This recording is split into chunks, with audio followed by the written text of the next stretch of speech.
Hi there, Nick here from Tech Radar. If you're finding it hard to pick the right movies to watch, then we're here to help.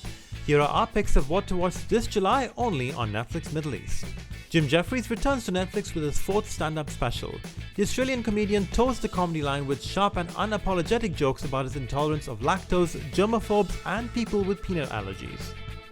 Every day for decades, Walter Mercado mesmerized 120 million Latino viewers with his extravagance and positivity. Then he vanished from the public eye.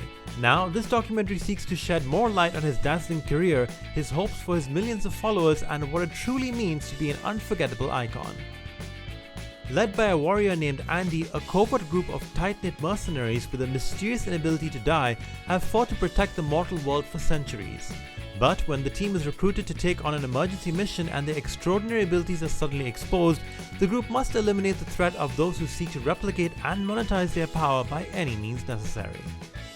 And those are our top picks of what to watch this month. For more recommendations on everything in the world of tech, stay tuned to techradar.com.